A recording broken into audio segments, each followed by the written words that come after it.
Lat Dior Ngoné Latyr Diop, figure centrale de notre panthéon national. Ces hauts faits d'armes dans la résistance anticoloniale en ont fait un héros national du Sénégal.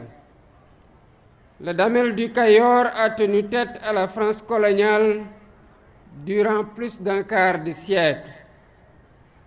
Il a accompli cet exploit avec des moyens techniques et militaires relativement limités, dans un contexte d'offensive généralisée des puissances impériales européennes décidées à se partager l'Afrique, continent que le commerce atlantique de la traite des esclaves avait déjà durement éprouvé. Partout sur cette terre d'Afrique, ce monument commémoratif aurait pu trouver sa place, mais nulle part mieux qu'à Thiès, il ne pouvait être érigé. Il y fait l'écho à l'avenue éponyme du héros national déjà situé au cœur de son espace urbain. C'est bien à Thiès, à l'époque un village du Tchangin, toponyme aujourd'hui déformé en Diakhène, que le Damel à peine élu rassembla son armée en vue de restaurer la souveraineté du Kayor sur les provinces amputées du royaume par la colonie. Nombreux furent les combattants qui tombèrent au champ d'honneur en ce jour mémorable du mois de mai 1863. Ce fut là tout le début d'une carrière politique exceptionnelle de plus d'un quart de siècle de luttes acharnées menées par Lat Dior Diop pour la défense de la souveraineté de son pays. Le fin stratège qu'il fut était doublé d'un homme politique avisé. Son refus de transiger sur la souveraineté du Kayor l'a poussé à refuser la construction du chemin de fer par la colonie. Dégelé, où il rencontra son destin, relève plus des divisions de la classe politique du royaume que de la puissance de feu de l'armée coloniale. Il y est tombé, les armes à la main, faisant sienne la devise des pros: on nous tue, mais on ne nous déshonore pas. Mesdames, Messieurs, la cérémonie à laquelle nous assistons ce jour s'inscrit dans la longue tradition de célébration de ces héros de la lutte anticoloniale. Les récits épiques, transmis de génération en génération par les maîtres de la parole et les travaux des historiens de métier, ont fourni de la matière à travailler aux artistes, aux dramaturges, aux poètes, qui tous en ont tiré des œuvres créatrices de nos imaginaires collectifs. À la suite du président Amadou Cissé Dia, qui a galvanisé la génération des indépendances avec son œuvre Les derniers jours de Lat Dior, suivi de la mort du Damel, Thierno Ba nous a invités à vivre une valeur cardinale portée par le Damel dans la pièce de théâtre intitulée Lat Dior, le chemin de l'honneur. Parce que nous sommes dans le Tchangin, aux portes du Kayor, nous ne pouvons pas manquer de saluer la mémoire d'un des valeureux fils du terroir, contemporain du Damel et dont les hauts faits d'armes de la lutte anticoloniale sont certes moins connus, mais n'en sont pas moins héroïques. Je veux nommer Kagne Faye, qui a défié l'ordre colonial en verrouillant les voies de passage des caravanes des traitants de l'arachide entre le Baol et la ville portuaire de Rufisque. On prit part à ces combats des hommes et des femmes de valeur attachés à préserver de l'intrusion coloniale les terroirs du Lékhar, du Djobas, du Palor, du Ndout et du Safi, aujourd'hui polarisés par la ville de Thiès. La recherche devra exhumer les traces historiques de ces luttes pour en célébrer les acteurs et magnifier leurs œuvres. Il ne fait aucun doute que le prestigieux Panthéon national continuera de s'enrichir de monuments, d'œuvres d'art et d'ouvrages littéraires célébrant les hommes et les femmes qui, à l'image de Lat Dior Ngoné Latyr Diop, ont marqué de leurs empreintes indélébiles les plus glorieuses pages de notre histoire.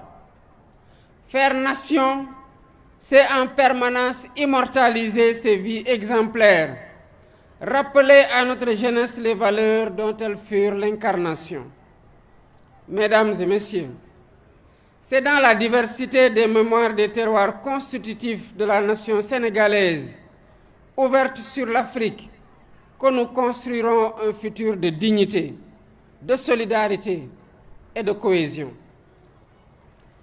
L'occasion m'est ainsi donnée d'évoquer quelques-unes de ces vies du passé, comme la figure exemplaire du prince du Waalo, Sidia Ndaté Yalla, qui conduisit une insurrection violente contre la mainmise coloniale dans le pays de ses ancêtres. Il eut la clairvoyance d'appeler à une union de tous les États de la Sénégambie pour résister à l'intrusion coloniale. Quant au Jolof, il nous a donné le Bourba Albouri Seynabou Ndiaye, contemporain, allié et cousin du Damel du Kadior que nous célébrons ce matin. Pendant plus de 10 ans, le lion de Yang Yang a toujours répondu présent là où l'appelait le devoir. Ainsi, il prit part à la grande coalition que fut la Ligue Tidjane, aux côtés de Saher Matiba, l'héritier de l'Almami du RIP, de Mamadou Lamine Dramé du Bundu et d'Abdoul Bokar Khan, le grand électeur de Bosseya, émir du Fouta, pour opposer la plus vive résistance à la poussée impérialiste. L'occasion m'est également donnée de saluer ici la mémoire du premier sultan de Dosso, Maïdana Hamadou Seydou Djermakoy. Au cours de son magistère, il a érigé dans l'enceinte de la grande mosquée de Dosso une sépulture digne du fils du Jolof. Ce faisant, il a posé un acte digne de son précoce engagement panafricain qui fait écho à celui du roi du Jolof mort en terre nigérienne. Ces deux destins, celui du Bourba Jolof et celui de Djermakoy, incarnent à suffisance les idéaux du panafricanisme qui doivent nous inspirer dans nos actions quotidiennes. C'est de ce Gabou que partirent 5 siècles auparavant les Guelwaars fondateurs des États du Sine Saloum. La symbiose qui s'est forgée alors entre ces migrants venus du sud et les lamans du pays Sérère a donné naissance à de fortes valeurs d'abnégation au travail, de droiture, d'humilité, de courage, de respect de la parole donnée et d'ancrage aux meilleures traditions ancestrales. Nous avons un bel exemple illustratif de ces valeurs avec le fameux témoignage en faveur de Cheikh Ahmadou Bamba, apporté par le Boursine Komandofène au péril de son pouvoir, voire de sa vie, pour éviter au Cheikh un second exil. Parti du Firdou, sous domination du même Gabou, inspiré par Cheikh Oumar Tall, Alpha Molo Baldé a libéré le Fouladou avec le drapeau de l'islam. Son fils et successeur Moussa Molo, pris en tenaille entre les rivalités conquérantes de la France, de l'Angleterre et du Portugal, leur a opposé une forte résistance en jouant sur leur rivalité. Quant à la Basse-Casamance, elle nous donne une leçon de longue résistance populaire contre l'intrusion coloniale. Village par village, les hommes et les femmes de cette région ont réussi à préserver l'intégrité de leur terroir jusqu'à la veille de la Grande Guerre. Aline Sitoé Diatta, la dame de Cabrousse, a repris le flambeau qui ne s'est jamais éteint. L'histoire retiendra de cette figure historique décédée en déportation au Soudan en 1944 sa farouche lutte contre la remise en cause de la civilisation agraire du terroir, base de la souveraineté alimentaire. Des hommes nouveaux ont repris l'étendard de la lutte, à travers la formation de communautés religieuses adossées sur une spiritualité inaccessible aux armes du colonisateur. Ils ont fait échec à son projet d'aliénation culturelle, analysé comme le plus grand cancer, le plus grand danger porté par la colonisation.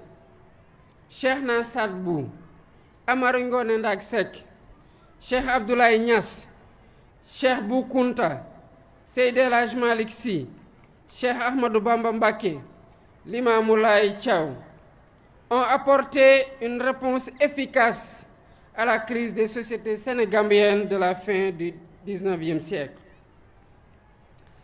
Cette réponse trouva ses assises sur la production d'une alternative intellectuelle et religieuse au projet colonial.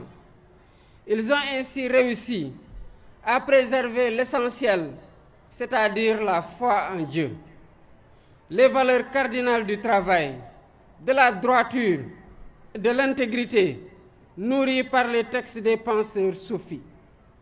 Ils sont alors devenus les figures emblématiques de la résistance culturelle et non violente à la domination coloniale et le refuge de tous ceux qui, déboussolés par les turbulences politiques et sociales, cherchent refuge auprès d'un maître pour donner sens à leur vie. Cet héritage se perpétue de génération en génération dans les daras, appelés à entrer en symbiose avec l'école attendue de la réforme à venir du système éducatif sénégalais. Donner ce poids aux daras, c'est renouer avec la longue histoire du mouvement maraboutique, tel qu'il apparaît dans ces pages d'histoire. Sa plus grande victoire intersénégalaise est advenue au Fouta, avec la révolution Torodo de 1776, conduite par les deux grandes figures que sont Thierno Souleymane Baal et Abdoul Kadir Kane. Formés à Pire, à Koki, au Fouta Djalongo, au Bundu et dans les Zaouïas de la Mauritanie, les révolutionnaires ne se sont pas enfermés dans leurs livres au contenu maîtrisé. Ils ont élaboré et mis en œuvre un programme de transformation radicale du Fouta, en instituant un système politique électif et décentralisé d'une étonnante modernité. Toutefois, c'est l'éducation qui s'érige comme levier principal de la transformation du système social, avec la mise en place d'un puissant réseau scolaire qui irrigue le Fouta du Dimar au Damga. L'État, comme les collectivités locales, ont pour mission d'enseigner et de faire connaître ce long héritage, dans toute sa complexité, pour inspirer les politiques de transformation de notre société. Mesdames et messieurs, l'initiative du maire Babacar Diop est à citer en exemple à tous les édiles des collectivités locales qui, en cohérence avec l'État, auront à concevoir et mettre en œuvre une politique novatrice de soutien aux industries culturelles. Accompagner les artistes et les créateurs culturels participe à bâtir notre patrimoine matériel et immatériel, le vin incontournable de notre vivre ensemble. Au-delà de la dimension esthétique, l'œuvre que nous avons inaugurée aujourd'hui, à l'image de tant de produits, de l'imagination créatrice de nos artistes, cinéastes, littéraires et porteuses d'une efficace fonction pédagogique dans la transmission de nos valeurs et vertus les meilleures. L'école doit s'emparer de cette mémoire, quel qu'en soit le support, pour former en notre jeunesse les bâtisseurs d'une nation souveraine et ouverte aux idéaux du panafricanisme. Le parrainage de nos rues, de nos places publiques, nos infrastructures sportives et culturelles, de nos écoles et édifices publics et privés est appelé à davantage puiser ses noms dans ce patrimoine partagé, ce socle de référence collective sur lesquels s'édifie notre imaginaire national et nos convictions patriotiques. Continuer à faire patrie c'est renforcer cette perspective de l'unité à partir de toutes les sources qui alimentent la mémoire nationale forte de sa diversité. Aujourd'hui, nous célébrons Lat Dior Ngoné Latyr Diop, dans une ville où se sont écrites des pages glorieuses de notre histoire. Mesdames et messieurs, Thiès est aussi la ville des cheminots qui se sont illustrés dans tous les combats pour la liberté et la justice sociale. Ils ont payé au prix fort cet engagement militant. Sembène Ousmane a immortalisé la longue grève des cheminots de 1947 dans une œuvre devenue classique, Les bouts de bois de Dieu. Moins connue est la grève de 1938, qui s'est achevée dans un bain de sang le 27 septembre de la même année. Un autre massacre colonial que vous avez immortalisé, Monsieur le maire, avec l'érection d'un monument au bout de l'avenue Aynina Fall, à l'entrée de la cité Ibrahima Sarr, du nom d'un des leaders de la grève de 1947. Nous étions au crépuscule du Front populaire. Les prodromes des heures sombres de la Deuxième Guerre mondiale assombrissaient l'horizon. Est-il besoin de le rappeler? Le conflit mondial s'est achevé pour l'Afrique avec le massacre de Thiaroye, des tirailleurs sénégalais, le 1er décembre 1944. Nous venons d'en commémorer le 80e anniversaire afin que jamais ne s'éteigne la contribution des hommes et des femmes d'Afrique à l'édification d'un monde toujours plus humain parce que plus juste.